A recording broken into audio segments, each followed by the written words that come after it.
Hey, little man. So you're the guy who's been trying to steal my girlfriend. What, you... Girlfriend? What kind of sick, twisted game are you playing at? Stewie sounds a little cranky. I'll put him to bed.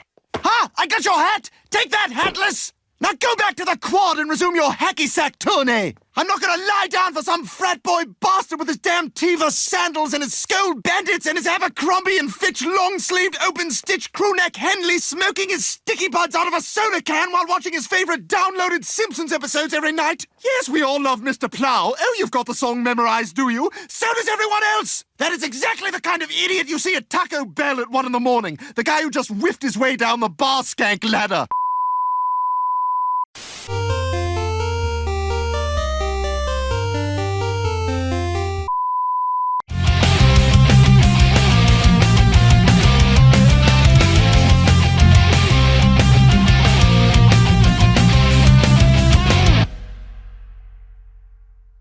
You know, something I never talked about on this channel are lost commercials. You know, commercials, those annoying things you're forced to watch several times when watching your favorite TV show. Well, at least it used to before streaming services became the norm. Well, it should be no surprise that not every commercial has been preserved. In fact, most commercials are made to just air for a small amount of time and then be pulled off. That is just the nature of the commercial world. Today we're going to be talking about a mostly lost series of commercials for an animated TV show. But not just any animated TV show. This animated TV show just so happens to have the record for the longest running animated TV show of all time. I'm sure you know which one I'm talking about.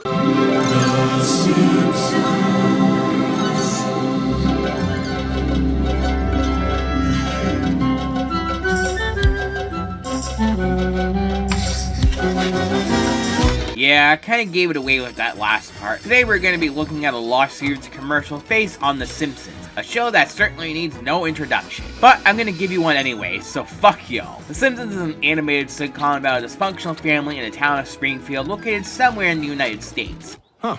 Guess we're in a town called Springfield. Springfield, eh? What state? I can't imagine we're allowed to say. The family consists of Homer, a dumb drunk but lovable father, Marge, a typical mother who acts as the family's voice of reason, Lisa, the smart and outspoken one of the family, Maggie, the innocent but not so innocent baby, and Bart, the troublemaker. The show started in 1989, 87 to count the Tracy Ullman shorts, and is still going to this day. The show, through its ups and downs, is still seen as a massive part of American culture and heavily inspired other shows such as Family Guy. We act like we didn't take a lot from The Simpsons. We took a lot from The Simpsons.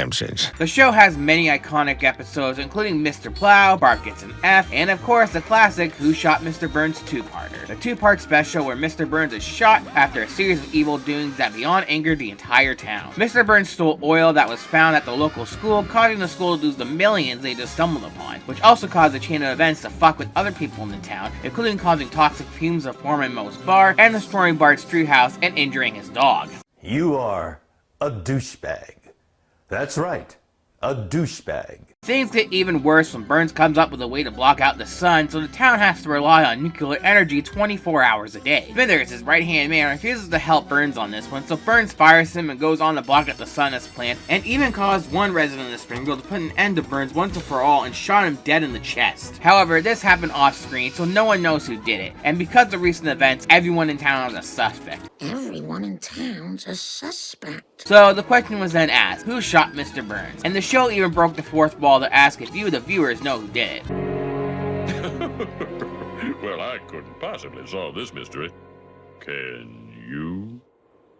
Which is where part 1 ended, as well as season 6 of the show. Before season 7 premiered with the second part, Fox teamed up with 1-800-COLLECT to hold a sweepstakes, which was titled The Simpsons Mystery Sweepstakes. To enter the sweepstakes, a person had to make a collect call by calling 1-800-COLLECT, and they got a chance to guess who the shooter was. But in order to be entered, the caller had to submit their name and the person they were trying to call's name. The caller would then be called by a hotline where the caller could make his guess. Both the caller and the person receiving the call also had to be home at the time when part 2 airs. Once the contest closed, the second part aired, revealing the shooter was Maggie, who shot Mr. Burns totally by accident when he was trying to steal her lollipop. After the episode, the contest couldn't crown a winner as no one guessed the shooter was Maggie. However, one person did guess correctly on an online forum. Two writers on the show at the time, Bill Oakley and John Weinstein, attempted to contact the forum poster, but weren't able to as the email the forum poster had listed was defunct. So with no winner picked and the restrictions of the contest not allowing there to be no winner, it was decided that a random person would be picked for the prize. That prize, by the way, was having you animated into the Simpsons. The person picked was a woman named Fela Gibson from Washington, D.C., who accepted the cash reward instead of being animated into the show. As a way to advertise the sweepstakes, commercials were aired every Sunday after an episode of The Simpsons. The commercial would start with a narrator saying that people are calling from all over the world to try and solve the mystery of who shot Mr. Burns, which transitions to Chief Wiggum at the police station talking about two different suspects and the reason they are suspects, including playing clips from Who Shot Mr. Burns Part 1. Several of these commercials aired, but would have two different suspects every time. But as you would expect, these commercials would fade away once the mystery was solved, and once Part 2 aired in September of 1995, the commercials were pulled and never aired again. In other words, most of the commercials are now lost, and I say most for a reason. A YouTube channel named Ree's Retro TV uploaded two of the commercials, one featuring groundskeeper Willie and Snake, and the other featuring the old sea captain and Grandpa Simpson. Aside from that, there's some mugshots and posters advertising the contest, but that's about it, which pretty much brings us to where we are now. The likelihood of these commercials being found is very slim, but knowing the lost media community, it's not impossible. It's one of those pieces of lost media that's most likely only going to be found through a VHS tape, because it's unknown if Fox/Disney has them in their vault. And even if they do, it's extremely unlikely that they would release it because the contest literally ended 27 years ago. So I guess all we can really hope for is that they pop up on the internet after being found on some type of VHS recording. So we're gonna end it right here. Thanks for watching, guys, and if you like this video and want to see more videos like this one, hit that subscribe button and ring that bell. Also, like this video and comment down below, as the more engagement my videos get, the better. Also, I want to give a big thank you to Ryan Smith. If you want to be like Ryan Smith, then hit the link in the description below to check out my Patreon. Just $1 or more will get you awesome perks such as early viewings of my videos and shoutouts to all my videos as well. Once again, thanks for watching, and we'll be back soon. And remember, make what was lost found again.